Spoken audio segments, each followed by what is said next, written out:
This episode today, with less than a month to the election, is all about abortion because it's playing such an important role in the campaign and the minds of many voters. My plus one today is Cindi Leive, who is a long time friend of mine. Cindi, thank you for doing this. I am so happy to be here, Katie. And I thought we should tell our listeners a little bit, and some viewers, a little bit about how we know each other because we've known each other, gosh, for a couple of decades now, right, Cindi? 852 years is the official count on our friendship. But um, how do we know each other? Tell everyone. well, I think we first met, probably, I'm really going to date us, in the 1990s. I was an assistant editor at Glamour, and you were honored as a Glamour Woman of the Year. And I remember you just being so brilliant on that stage and just, so both charming and kind of intellectually inquisitive. And I just had like such a friend crush on you. And then we kept in touch through that. And there was like even a period, I don't even know if you remember this. You remember the column that you wrote for Glamour when I Yes, was I editor do. there? I Yeah, it do. was really great. It was, yeah, I maybe we should interviewed go Michelle back. Obama for that You column, did. actually. I remember. It was incredible. You went to the White House, and it was in her first year. I want to say it was like 2009, so her first year in the White House, and she just gave like a great and warm and frank interview. And it was in those first days where we were kind of like, oh my God, like, this is what the White House can be. And And I always have admired Glamour magazine from the days of Ruth Whitney. That really dates me because Glamour magazine always had a point of view politically, and they weren't afraid to weigh into some of these thorny social issues. Cindi, of course, went on to become editor in chief and do an amazing job at Glamour. And now she has a media company called the Meteor, which really focuses on reproductive rights. Correct, Cindi? it focuses on all kinds of content having to do with social change for women, girls, non-binary people. We had our first ideas meeting in Gloria Steinem's living room, and she said, "This is where Ms. Magazine was made back in the '70s. So what is that for today?" And yeah, there's certainly a lot to cover, and we're doing a lot in the run up to the election, and especially, as you say, around reproductive rights and bodily autonomy, which matters so much right now. Well, you're the perfect person to help me interview our guest today, Jessica Valenti. She is a fierce feminist writer. I know, a good friend of yours, and she's been shaking things up for years. She's the author of bestsellers like The Purity Myth and Sex Object, but she's also the creator of a newsletter called Abortion Every Day. That's right, it comes out every day, people, and it's a wonderful guide for people who want to know what's going on with reproductive rights in this country. So she's constantly challenging the status quo, getting people to think. And she's got a new book out called Abortion, Our Bodies, Their Lies, and the Truths We Use to Win. Jessica, welcome. Thank you for having me. And this is going to be so much fun. Well, gosh, I'm it's excited. actually I don't know if you can say abortion and fun in the same sentence, but it's going to be so interesting and I think so important. Let's start with your book. And you Mm, don't shy away from the A word. Tell us about the culture's fraught relationship with the mm. actual word abortion and why you put it front and center in this book. I think it's really interesting.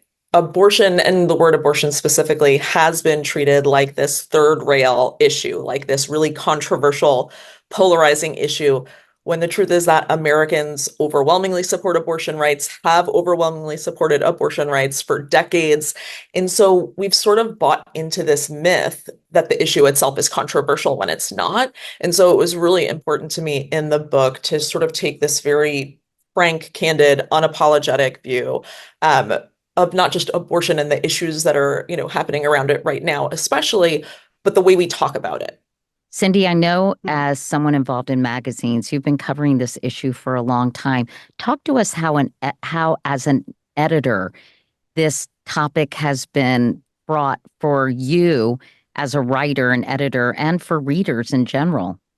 Well, it's so interesting because as Jessica says, there's been this impression that abortion is this taboo subject, when in reality, it's an incredibly common healthcare procedure that 1 in 4 women in this country has chosen or had to have in some cases. And I think I remember when I was a kid in the 1980s seeing on the cover of People magazine Ally McGraw, the actress who had been in Love Story in the 70s, very popular, with a cover line saying, "My abortion story," or words to that effect, with, as you say, the A word. And this was People magazine, very mainstream publication. But by the time I was, certainly writing, and definitely by the time I was the editor of Glamour, there had been this kind of chill over talking about abortion. It had gone from being something that was maybe not totally out in the open, but also not completely taboo. I don't think People magazine got ripped off the newsstands back then, to being something where if you were an editor, you wanted to write about abortion, and your publisher would probably be like, "Oh, we're never going to get an advertiser to go anywhere near that. Can't you do something more cheerful?" And the reality is, when we did cover those issues, as we did often at Glamour, those stories were incredibly well read, right? People wanted information about those procedures. They wanted to see other women who were going through the same things that they were, and they wanted to feel normal. This is a normal procedure, and the fact that it was being talked about in hushed tones throughout a lot of the OOs and early teens Even didn't in the do 80s and anyone any 90s. good. Yeah, even in the Yeah. 80s and 90s, Cindy. And Jessica, what happened? Was it Ronald Mm. Reagan and the moral majority that suddenly put a chill on these conversations? Because I've read about Ally Yeah. McGraw too, and it's really weird that you can't get more mainstream than People magazine. I think it really was sort of the 80s and this backlash to the incredible abortion rights movement, right, that led to Roe. And it does feel like whenever women have a huge step forward, there's a tremendous cultural backlash that follows, right? We've seen it with women in the workplace, and then all of these myths about daycares, and we saw it with abortion. But I think that period lasted for a really long time. It feels like it really did last until the end of Roe, when people started talking a lot more unapologetically about abortion beyond just abortion rights activists who had been talking and thinking about abortion in this way for a long time. It really did take the end of Roe for people to understand how common this was, how important it was to so many people, how angry voters were about the bans. And so just watching that shift over the last 2 years has been pretty remarkable. And seeing all of the people who are coming out to share their abortion stories, and that they feel so much more comfortable to do that now, I think is pretty incredible.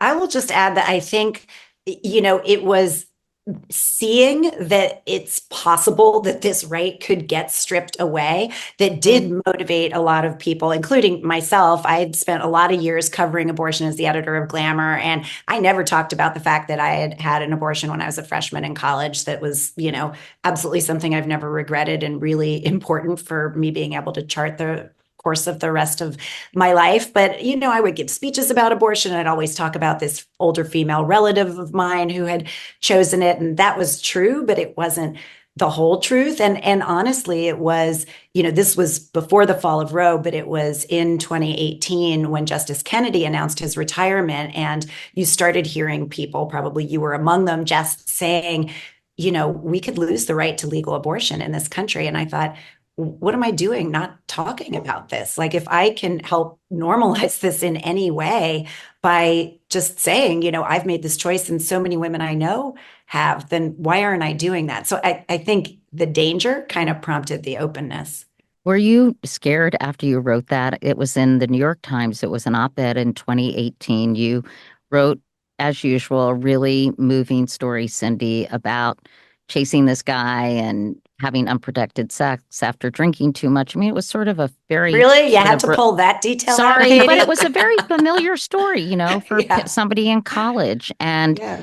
You talked about your decision. Did you get much backlash? Did you get much hate after you wrote I that column? I didn't. I mean, I got, you can't write about these Mm, subjects. And I would never even complain in front of Jess, who just gets such hateful stuff all the time and has written very eloquently about online hate. But no, I mean, that the vast majority of comments I got were, thank you for writing this. Me too.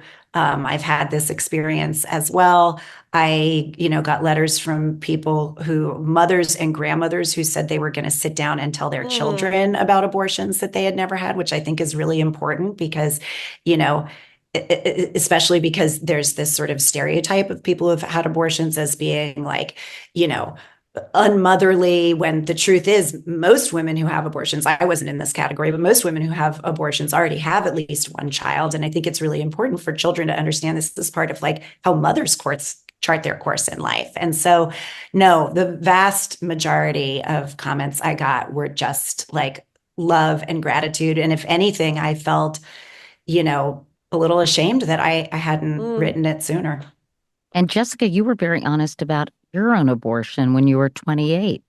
Yeah, it's really interesting. I was just thinking as Cindy was talking about her abortion. I've had two abortions, and the one I talked about first and talked about most was one that I had when my daughter was 3, because the pregnancy was putting my life at risk. I got very ill with my daughter with something called HELP syndrome, and she was born 3 months early. I nearly died. She nearly died. It was terrible. And doctors told me if you get pregnant again, chances are this is going to happen again, and it'll be even more dangerous. And so it was it was a sad decision because I wanted to have another child, but a clear-cut one because I didn't want to put my life at risk and leave my daughter without a mother. That was always the abortion I talked about. And I didn't really talk about the one when I was 28 because it didn't have that sort of, I don't know, it didn't feel as important, which I think is really interesting and troubling. Even as a feminist Mm-hmm. writer, I had sort of internalized that stigma, right? But the abortion that I had when I was 28 led me to the life that I have now. 3 months later, I met my husband. 3 years after that, we had our daughter. And so it was that abortion that really helped me to build my life, build my family, build my career. But still, I had that internal stigma still going on.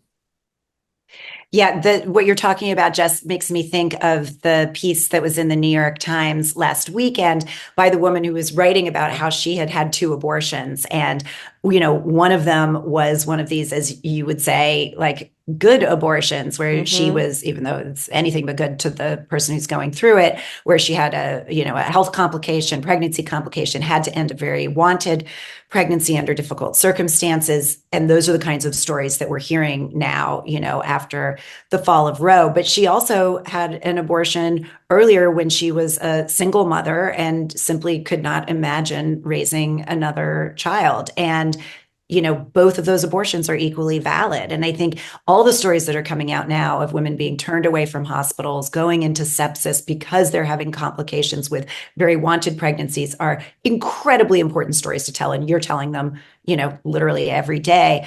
But the stories of abortions that, were chosen simply because a woman didn't want to be pregnant are valid as well.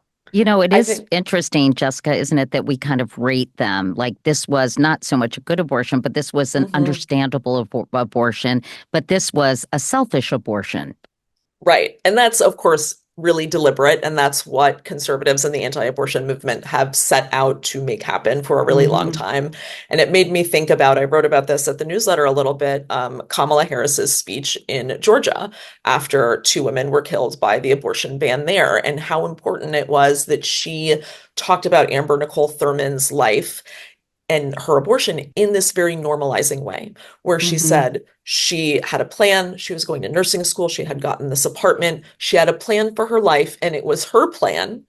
And then she got pregnant. She didn't want to be, and she had an abortion. And just talking about it in this way, which seems sort of unremarkable, was actually quite radical for a politician to talk about abortion in this very normalizing way. And it made me realize how much progress we really have made when it comes to stigma in the culture. Well, it's no coincidence that you took a woman to talk about it in a normal way, because in the State of the Union earlier this year, President Biden skipped over the word abortion in his Hmm. prepared remarks and replaced it using phrases like reproductive freedom or freedom to choose. And I think that it has taken a woman to talk honestly in a forthright manner and just say abortion. I, I want to just, sorry, I want to just quickly add that it's also because the media has treated abortion as a political issue. If you look at studies on where and how abortion was covered in newspapers, for instance, and digital outlets over the last 10 years, it was overwhelmingly in the political sections. And the people who were quoted were overwhelmingly politicians as opposed to doctors, and definitely as opposed to actual humans who had chosen abortion. So if we think of this as like, a political thing as opposed to a healthcare decision, it's partly because it's been covered that way. Interesting. Well, let's talk about abortion every day, because this is a Mm. newsletter, Jessica, you started after Roe was overturned. And I'd love for you've now written about this for over 2 years. Can you set the table for us and just tell us kind of what has happened in this country since the overturning of Roe? Because honestly, it's hard to follow state by state in every legislature what's happening and all these different referenda that we see surfacing all over the country, unless you're Jessica Valenti. I mean, this is what's so hard about it, and this is why I started the newsletter, because the attacks are so unrelenting. There really is something new every single day, and so I'm just trying the best I can to provide a little bit of order to that chaos. I think we've seen a lot happen. We've seen the rise of pro-choice ballot measures, which has been incredible, and we've seen that when people get a direct say on abortion rights, that they overwhelmingly choose to protect abortion rights. We've seen the horror stories. I think that is the thing that sticks out to people the most, is just story after story of people being denied care. But then the other thing that I'm trying to make sure to cover at the newsletter that doesn't get quite as much media attention is the ripple effects that we're seeing, right? The doctors, the OBGYNs leaving anti-abortion states, the maternal health care deserts that then causes in these counties, the increase in maternal death rates, the increase in infant death rates. Abortion really is one of those issues that touches every single thing. And I think over the last 2 years, that's what we're starting to see. And then the other thing I've covered quite a lot that I think is really important, especially as we get so close to the election, is anti-abortion strategy, right? And conservative messaging around abortion, and the way, as overused as a word as gaslighting is, the way that they have gaslit voters and Americans into believing that the consequences of abortion bans are not as bad as we can see they are every single day. And that is something that I'm just really, really determined to make sure that a light stays shined on there.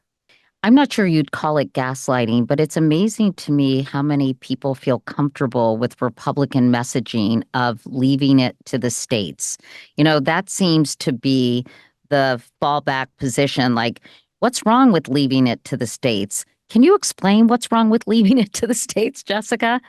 Yeah, absolutely. It's a really interesting, it's leave it to the states, and the will of the people is the other term that they're using a lot. And what I find so interesting about that is that they're using that specifically to make it seem as if this is a people-powered voter decision, abortion bans, right? Because in truth, vast majority of voters do not like abortion bans. They want abortion to be legal. And we're talking about, a small group of extremist legislators imposing their will on the vast majority of voters. And so it's really important for Republicans to frame this as something that is up to the As if people, as if everyone's voting on it. as if everyone's voting on it. And of course, when people are trying to vote on it, like in the 10 states we're going to see in November that have ballot measures about abortion rights, Republicans are trying every single dirty trick in the book to stop voters from having a say, to get those issues off the ballot, to remove voters from the rolls, to trick voters about what the ballot measure says. And so it really is quite an obscene lie to say that this is an issue that they've given back to the people, when in fact they have worked so incredibly hard to make sure that voters cannot touch abortion rights. I'm going to just go deeply geeky for a second, but Jessica, as the author of Abortion Every Day, the newsletter, you definitely appreciate a good abortion geek out. The states with the highest levels of gerrymandering, which is, the redistricting of usually legislative districts so that one party can protect its edge, even if people in the state are, have beliefs that are different.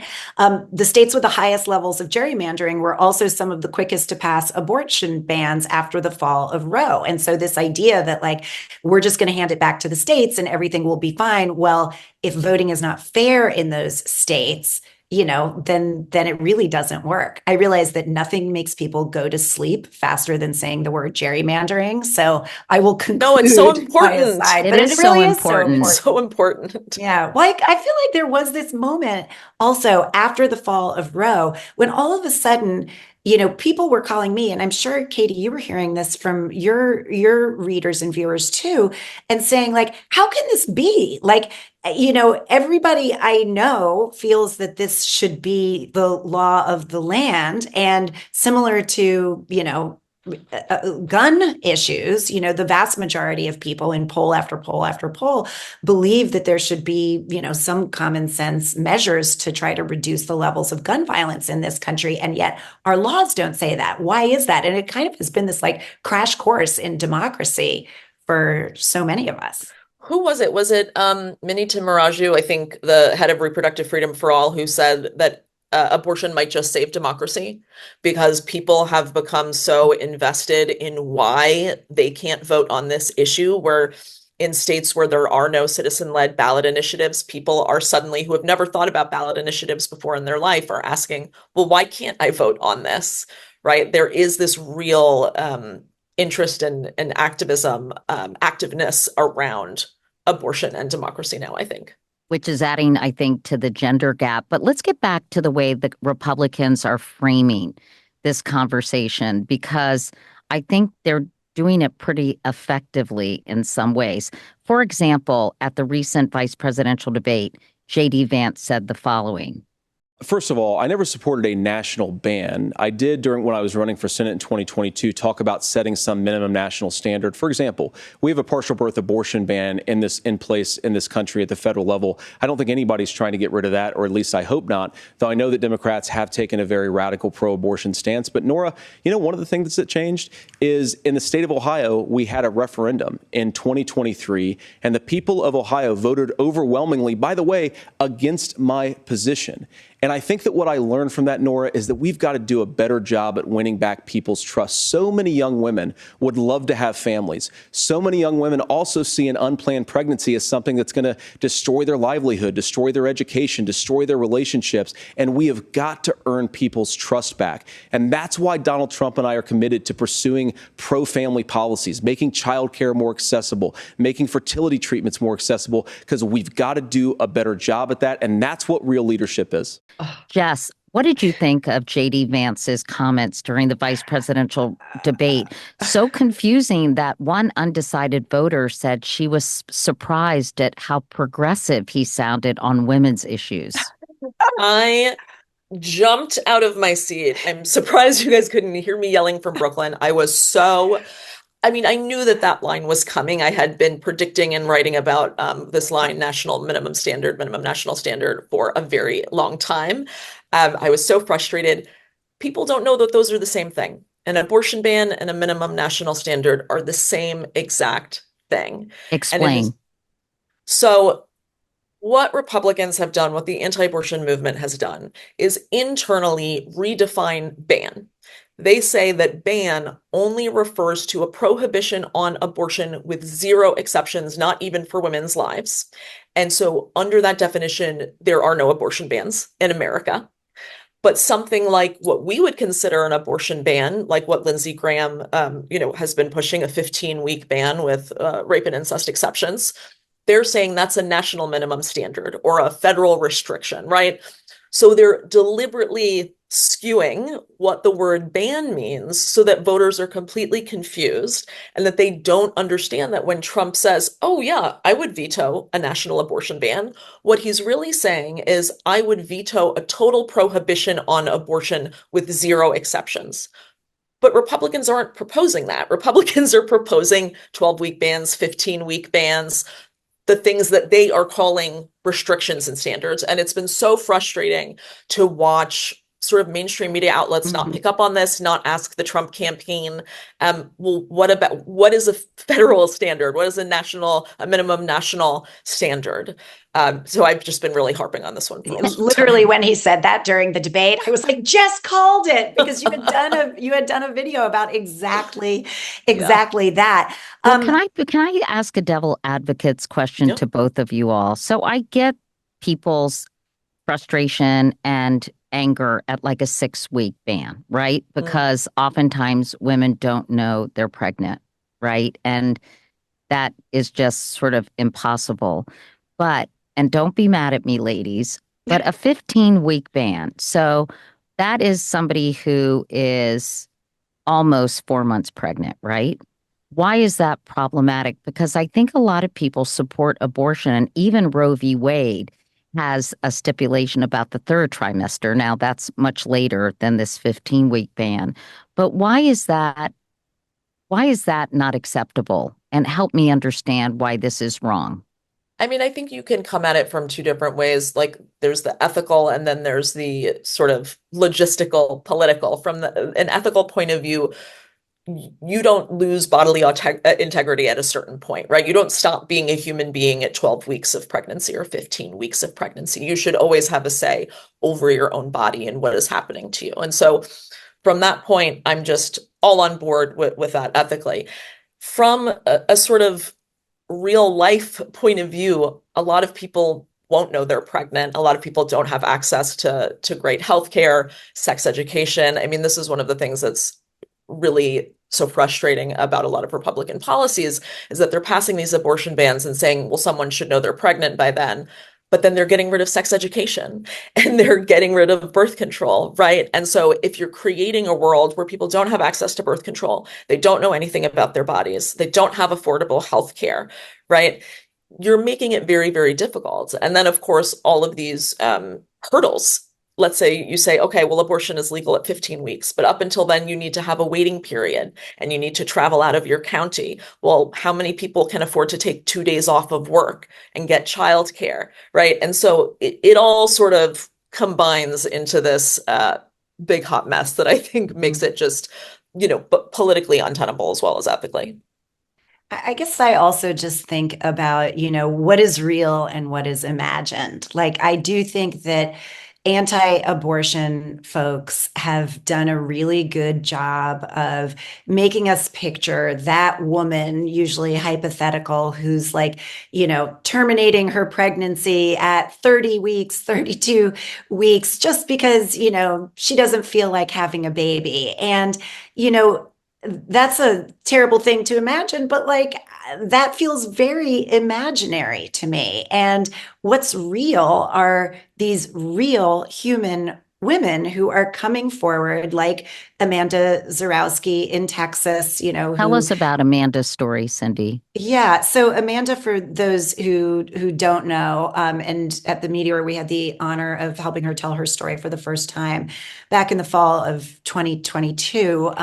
She was 18 weeks pregnant. She was in a situation that now has become very familiar to us, but she was one of the first to come forward, wanted pregnancy, and she and her husband, Josh, got the terrible news that something had gone wrong. She was feeling terribly. She went to the hospital and they basically told her, your baby's not going to make it, but you are not sick enough yet to have this termination. And so they sent her home and, to no one's surprise, she developed sepsis, spiked a fever, was feeling terrible, ended up losing the baby, of course, but additionally in the ICU, really afraid for her own life. Now, she was, Why did I they think, tell her she couldn't get the abortion then and there? because it wasn't clear that she herself was going to die. And I think what happens in these situations, and we've seen this again and again, is that like individual doctors in a state like Texas, like Alabama, where you have these attorney generals who are just making their names and making their careers on, prosecuting doctors, prosecuting anybody they see as trying to aid and abet an abortion, it's very, very hard for an individual doctor to go up against that. And so, you're talking about lawyers on a hospital's review board. Jess can speak to this in much more detail than I can, but it's a complicated process. And by the way, when people say, why don't individual doctors just take this on and do these abortions themselves if they're this upset about not being able to help women? You can't do that, not in a hospital setting, not in 2024. And so I think, the important thing, getting back to your question, Katie, is that like a woman like Amanda, who almost lost her life and now, doesn't know whether she's going to be able to have a child again because of the way her fertility was compromised, because of how long this was allowed to go on. She's a real woman. And I would put her life and the life of so many other women like Kate Cox and Nancy Davis, I would weigh those above this imaginary person who's supposedly making these very selfish late-term choices.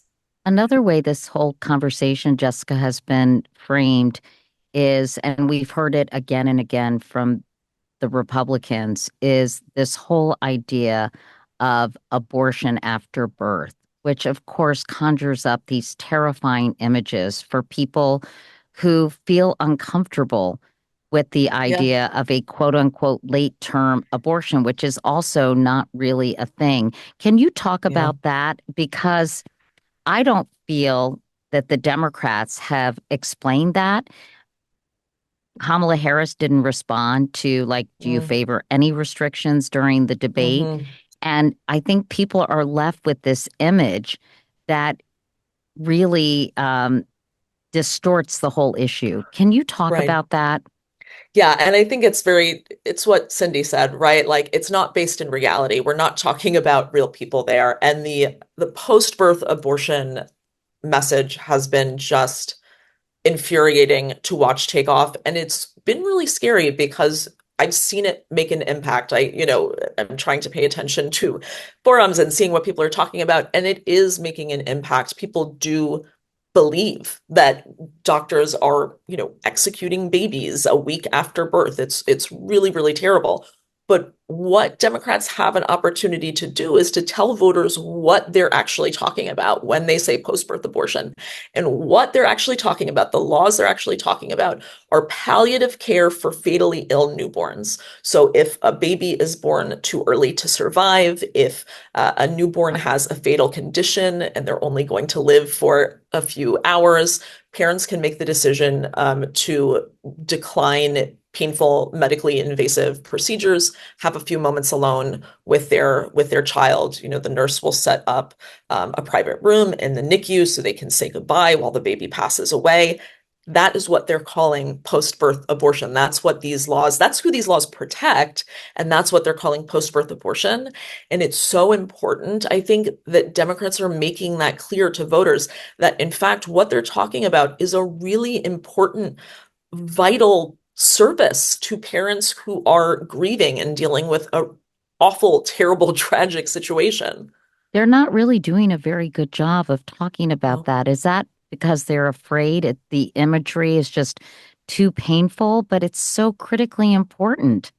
It's so important. I think that there has just been this fear for so long to talk about abortion later in pregnancy. And I think they feel like if they even go into that conversation just a little bit, that they're going to be dragged into it. But I actually do think, and I've said this quite a lot, I think it's one of our strongest messages. When you look at someone like Amanda Zarowski, when you look at the stories of people who have come out since Roe was overturned, these are overwhelmingly people who were later on in their pregnancies. These are not people who were 6-7 weeks pregnant, right? Like the reason that they were in these terrible situations is because they were later in pregnancy. And so those are the stories that we need to be telling and sharing. Jess, so in that debate, in that moment, when Kamala Harris is asked, well, don't you favor any restrictions? And what about eighth, ninth month? What should she have said? I mean, if she still favors restrictions, then she's going to have to support that. I mean, I think that this is part of the issue, right? Is that right now, the Harris campaign has sort of made clear that they want to restore Roe, right? And so that Roe does have restrictions. And so if that is what they're pushing for, then she needs to sort of back that up. If it was me, and because I don't support any restrictions, I think you have to say there's no point in pregnancy where a woman stops being a human being. Let's talk about the real women we know. Let's talk about Amanda Zarowski. Let's talk about Kate Cox. Let's talk about this imaginary threat versus the Let's real talk women about that this is happening to. let's talk about when somebody would be doing this and what the circumstances And are, what the right? circumstances are. Right. And let's talk about what a later abortion looks like, because you're talking about something that only a few clinics in the country offer, that can be $10,000, $20,000, that is a multi-day procedure, that is not something that anyone is going into willy-nilly. This is not something that someone just wakes up and decides to do, right? And I think if voters understood that and knew that, and I think if she had said, let's talk about post-birth abortion. Let's talk about who you're talking about. You know, such and such family had this situation and they got to say goodbye to their son. That's who you're calling executioners, because that's the truth. Jess, we have you here just a day or two after the news broke that Melania Trump, in her upcoming book, says that she is fundamentally and forcefully for a woman's right to choose, that it's a really, sacred thing, and she supports it wholeheartedly. In fact, Cindi, after that story broke, she issued the audio of that portion of it. Let's take a listen.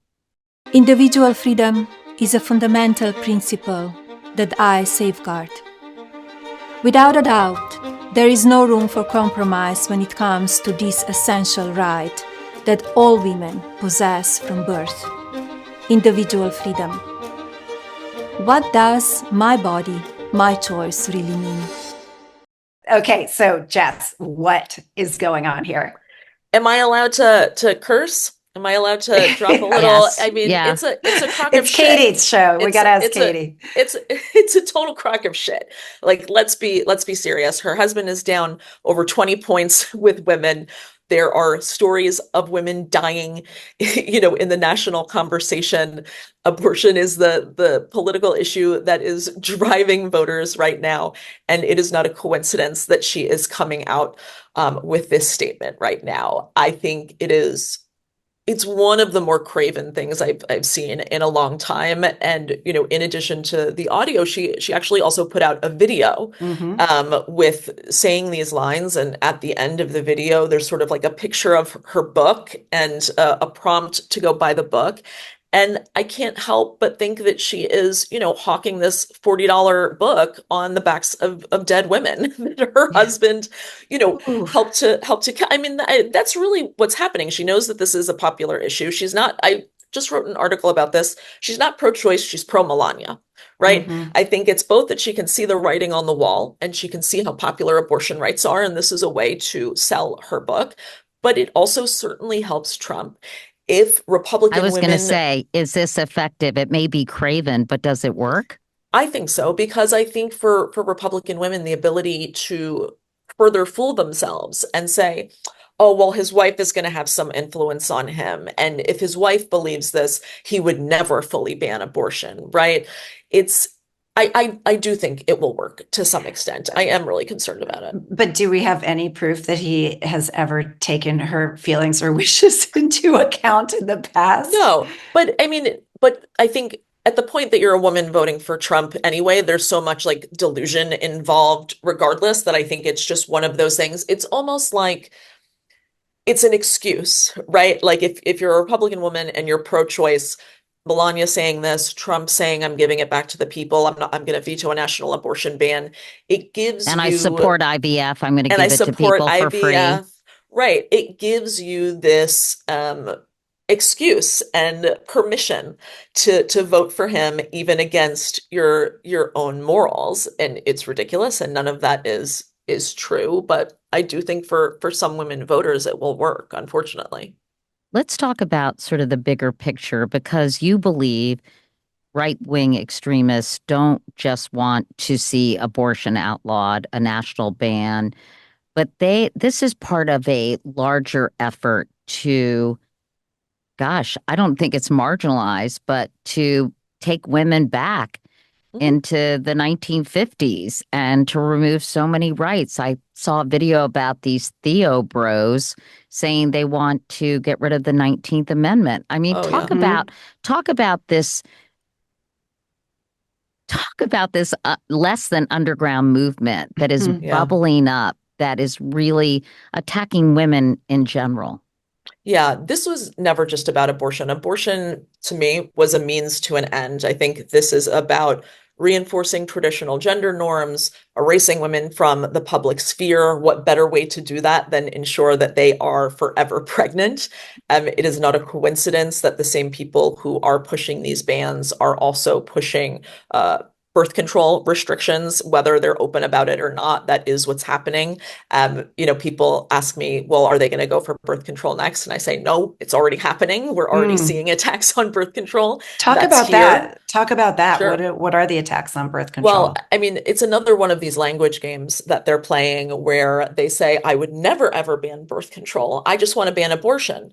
But it just so happens that for the last 10 years, they've been laying the legal groundwork to argue that IUDs and emergency contraception are abortions, right? And so when they go to restrict IUDs, when they go to restrict emergency contraception, they can just say, those aren't birth control. Those are But those are abortions. to take it a step further, you have all these quote unquote wellness influencers on TikTok talking about the dangers of regular old birth control and what Mhm. hormones will do to your body, which is basically birth control, not emergency birth control, right? Not Hmm. the morning after Just pill or regular. anything like that, Right. just Yep. regular old birth control. How much of this is demographic fear that white people are Mm. losing their place in society and this idea that white people must go forth and procreate because the birth rate is declining in this country? I think that's a huge part of it. I don't think it is a coincidence that the wellness influencers that we see promoting these messages, are also there's a lot of intersections with the trad wife movement, right? There is this very racist component to all of this that's like we need more white babies, we need more, white women in the home producing white Christian children for America. That is very much um, the center of this movement, whether or not they're explicit about it. That is absolutely what's happening. And in addition to birth control attacks on birth control, the the fact that we're seeing attacks on women's right to travel, um, also not a coincidence, right? Another way to trap women in anti-choice states at home. What What the right to the attacks yeah. on the right to travel, is that about the trafficking laws? What is That happening is there? about, yeah, I'm talking about what they call the anti-trafficking laws. So in Idaho and Tennessee, they have passed what they call anti-trafficking laws that say uh, you can't bring a minor out of state for an abortion without parental permission, which sounds sort of semi-reasonable on its face. But in fact, the law is written in such a way that if you give a minor gas money to get out of state, you're an abortion trafficker. If you send them the URL to an abortion clinic, you're an abortion trafficker. And now in Texas, they're passing these laws as local ordinances for women of all ages, not just teenagers. And this is why I write in the book, what happens to teens one day comes for us all the next, um, where they're trying to make people civilly liable for taking women out of state to get abortions. And so this is sort of already happening. And I wrote in the book about the Alabama Attorney General, Steve Marshall, he argued very explicitly in a legal brief that if they want to, they have the right to restrict pregnant women's travel in the same way that they have the right to restrict the movements of a sex offender, because the state has a vested interest in protecting potential sexual assault victims. The state has an interest in protecting a fetus from a woman who wants to leave the state to have an abortion. And so we are on the precipice, very much so, of being told that if we leave the state while pregnant, we are trafficking our own fetus. Like, this is here. It is happening. Yeah, comparing pregnant people to sex offenders is pretty chilling. Yeah. It is. And the whole thing about rape, incest, and the life of the mother, even the most conservative, anti-choice people, it seems to me, in the past, have made those or understood or promoted those exceptions. But now, increasingly, they're not.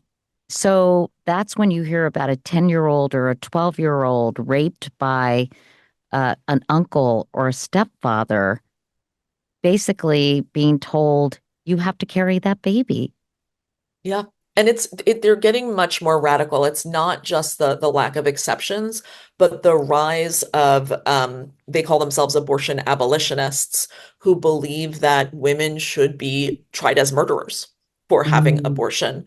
And we're seeing more and more of these bills proposed in different states. I wrote about one in South Carolina where it was something like 24 Republicans co-sponsored the bill. This is not some fringe movement. This is something that really is gaining a lot of steam. And so they're going full force ahead, while the rhetoric has softened, right? They know that publicly they can't say what they're actually doing because Americans are so angry. But while the rhetoric has softened, their politics have gotten much, much more extreme. Weren't I they, look into, oh, go ahead, Cindi. No, this is just about what you just said. Weren't they actually calling for the death sentence in Yeah. South Carolina? Yeah, that was part of, I believe, what I read in Abortion Every Day. Yeah, they were calling for the death sentence for women who have abortions. I mean, it stands to reason. Once you say that abortion is murder, right? You can't separate the pregnant person out from that criminalization, right? And that's the reason we're seeing people get criminalized for miscarriages, for stillbirths. We saw Brittany Watts in Ohio get arrested for abuse of a corpse, for flushing a miscarriage. We saw a woman in South Carolina arrested for the end of her pregnancy for murder. They are eager to punish and to criminalize. Let's look at the future, Jessica and Cindi. What do reproductive rights look like if Donald Trump is elected in November? What more could be done to affect this issue? I mean, really overnight, he could enact an informal national ban. He doesn't need to pass a national ban through Congress. And they have plans to do this. They've been very explicit about this, that they would replace the head of the FDA so that they could repeal approval of abortion medication, which 63% of people who end their pregnancies use. They would enforce the Comstock Act, which is this very, very old obscenity law that makes it would make it illegal to mail, to ship abortion medication, tools for abortion, birth control, anything that they could label obscene. And so really overnight, all of a sudden, no matter what state you live in, it's not possible to have an abortion. And that is their plan. I mean, first of all, Jess just laid out an incredibly chilling picture. I know, sorry. No. I mean, I think one important thing to keep in mind is that even if there is not a Trump presidency, even if Kamala Harris is able to win in November, the situation in a lot of states is really, really dark, and it's not going to change immediately. And I have really kind of come around to agreeing with the activists and the advocates who say we need something better than Roe v. Wade. Because I talked to someone in Alabama who said, the Dobbs decision didn't make a difference to us. Women here didn't have access to hospitals where they could get care. There's a ban on using Medicaid funding for abortion, which means that if are without resources, you often couldn't get one even when it was legal. I just think we need a much better system that kind of takes the politics out of it and leaves women's health care in their own hands and gives them the support that they need to make decisions. One interesting note is that for women under the age of 45, this issue has trumped, excuse the word, the economy. Beyonce'd. We like to say it's Beyonce'd. Beyonce, the economy in terms of their motivation for voting. So how much power will Kamala Harris actually have to turn things around? Because some of these things are kind of set in stone. The Supreme Court, for example, some of the changes that have been made in states, whether she'll have enough votes to make it, to make abortion legal across the land. So what are her options if she's elected? I mean, in the same way, she'll have power over these agencies, right? And the ability to work with the FDA to reduce restrictions on abortion medication, to increase telehealth. As Cindi said, nothing is going to change overnight. There's not like a magical thing we can do. Unfortunately, this is a long fight, right? We have to sort of like settle in and be prepared for a multi-year fight. But there are things that she can do to make things a little bit easier on the ground, to give more support to governors, to give more support to activists. And frankly, I think even just having a president who is comfortable using the word abortion, talking about abortion, talking about what's happening with abortion rights as a national health emergency will light a different sort of fire under people than we've seen under Biden. And you've said that you at some point would like to stop writing the newsletter abortion would. every day, right? Like at some point, do you get a weekend back at least? At least maybe I could pare it down to abortion every week at some point. That's my retirement plan. Well, I love talking to both of you about this really important issue. Jessica, thank you for all the work you've done. It is really probably challenging to write about this every day, and I'm sure you get pretty depressed, but I know readers like Cindi and myself really appreciate your work and Thank you. appreciate you writing Abortion, Our Bodies, Their Lies, and the Truths We Use to Win. Thank you both so much for being here. Cindi, thank you for being my co-host. I loved it. I loved being your co-pilot, Katie. And Katie, also thank you for giving a platform to these issues because even though, as Jess has said, they're so popular with people, they're not always popular with media outlets. And you've always just, encouraged frank conversation. And I think we're grateful. Thank you both.